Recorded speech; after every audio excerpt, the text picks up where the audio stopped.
Hello my friends, I'm Larson and I'm the IRC Tire Guy. Today we've got a highly requested and highly debated subject. Can you use a 4-stroke in technical and hard enduro riding?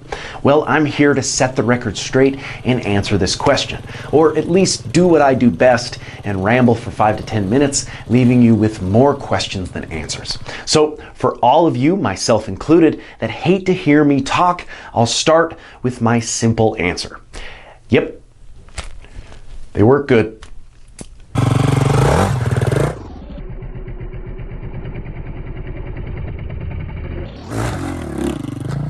Now, let's get into my actual muddled opinion. That's most likely to receive hate from both 2-stroke and 4-stroke fans. So let's burn all the bridges. This past weekend, I taught some amazing group lessons in Ohio. Meeting some great riders and riding some challenging terrain, my friend Tony Wells let me borrow his KTM 350 EXCF. Not being on a 4-stroke since the end of my Enduro cross days, and really never testing a 4-stroke in real hard enduro situations, I suppose I was somewhat forgetful of the capabilities of the modern 4-stroke engine. I think a common misconception, especially in the sport of hard enduro specifically, is the requirement of a 2-stroke 300. Of course, the past winners of the famous Ayresburg Rodeo have all rode 100% 2-strokes. So obviously, this means if you ride hard enduro, you need a 2-stroke 300, right? This is wrong for a lot of reasons. The winners of Ayresburg, better yet the finishers of Ayresburg, are in the 0.0001% ability of the world. These riders are nearing the maximum potential of their body and their machine's performance.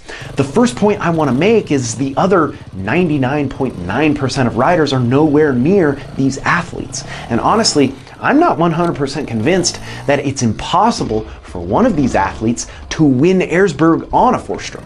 The top of the top are so closely matched, they look for every advantage they can find. Of course, you could argue the average rider needs those advantages even more, although I'd almost argue these specific 2-stroke advantages are less applicable for the average rider. So let me give you my comparison as well as the advantages and disadvantages of each style engine. Getting right into the advantages of the 4-stroke, the modern 350 engine is so strong. It's an extremely usable 35 to even 50 horsepower, depending on which model you get, off-road to motocross. This specific 350 was upgraded with the DynoJet Power Commander, which apparently adds extra horsepower and smooths the engine. Regardless of the dyno numbers, which you can find anywhere and estimate, this bike has an impressive engine, and I'm sure that's the case with any 350 that you choose. I honestly felt like I had a better ability to put power to the ground when performing double blips and jap zaps. The feeling of snap and rear tire lift as I literally explode off the ground with a burst of traction over obstacles was so satisfying.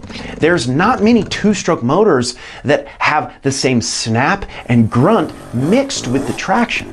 The modern 4-stroke has an extremely quick revving engine.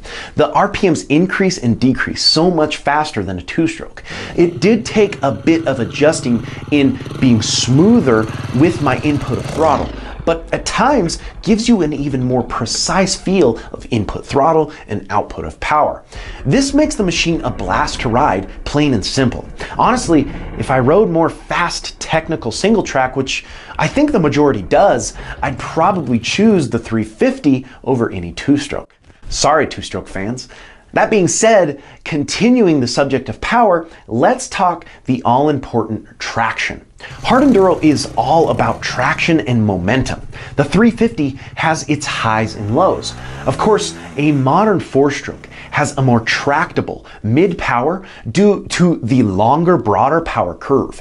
This is where we find such an advantage in motocross and higher speed enduro. At speed, the tractable, easy-to-ride power of a 4-stroke is a definite advantage. When I have momentum in technical riding on a 4-stroke, I can actually hold traction better. But when talking traction, this is where we find what I believe is one of the biggest disadvantages of the 4-stroke. tractability at near 0 miles per hour. In pushing situations, slick uphills or loose, wet riverbeds, when stuck from a stop, I find the 4-stroke tends to struggle to lug down and stay in that near stalling RPM range where a hard enduro 2-stroke thrives. That is the ever important RPM range where hard enduro athletes have trained for years to keep their bike in. The bottom end, slowest tractable speeds. Unfortunately, the 4-stroke engine tends to struggle a bit in this area. Now, you may be able to fix this problem with a change in gearing, ECU, or even head and porting, but in my opinion, it still comes down to the basic engineering disadvantage of a 4-stroke. 2 full revolutions of the crank compared to 1 on the 2-stroke. It's a simple way to say they want to stall a bit more. Now, the 4-stroke also runs much more hot than the 2-stroke. My Endurocross 250F used to get close to 300 degrees at the radiators when training the much faster Endurocross discipline. The 2-stroke barely breaks a sweat in that style of riding at around 200 degrees. Of course, in hard enduro situations, I've absolutely pushed a 2-stroke to the limits and they just keep chugging.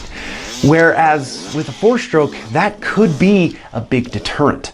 If the 2-stroke gets up to 300 degrees, the 4-stroke would probably be melting. Which brings me to another point, reliability. This one may be tough on the 4-stroke fans out there, but in my opinion, a 2-stroke is actually more reliable than a 4-stroke nowadays. Now, don't come at me with your anecdotal evidence of your Honda 450 that has 500 hours on the original piston. Just hear my thoughts and move on. Although a 4-stroke is internally lubricated and the old school lower RPM motors used to last much longer, the new school high-strung 4-stroke performance models don't last nearly as long. With extreme heat and high RPM comes wear. Of course, the EXCF tops out at a much lower RPM compared to the SX models, which I'm sure adds longevity to the engine itself. That being said, there are simply more moving parts on a modern 4-stroke. The hard enduro 2-stroke is somewhat simple and bulletproof in comparison. Another added note is the weight. Surprisingly, the 350 was actually quite light feeling. It had a somewhat flickable feel. Of course, the weights aren't super different between the modern 2-strokes and 4-strokes, but still, I'd say a 2-stroke edges out that lightweight feel we look for. Maybe it has something to do with less rotating mass, or maybe it's just what I'm used to, but either way, for me, it's not really as big of a factor that some will make it seem. The 350 is noticeably heavier, but not a deal breaker by any means. So which one should you pick? I don't think there's a right answer. Obviously, the 2-stroke has been proven time and time again. The 4-stroke, for hard enduro or technical terrain specifically, is stigmatized by some, and truly, I believe this opinion is unnecessary. The capabilities of today's modern 4-strokes are insanely high. What I stand by is my belief in riding ability. You've heard me say it before, but the reason you can't execute a specific technique isn't due to your machine. It's most likely due to the fact that you aren't trying hard enough. But enough of me preaching determination. Either bike you choose, it's not the wrong choice. You're pretty much guaranteed to have a good time on 2 wheels, and that's really all I want. I hope you're enjoying the channel, and if you are, make sure to like, comment, and subscribe, as well as follow us on Instagram at IRC Moto and my personal Instagram page at RichLarson511. And until next time, keep shredding.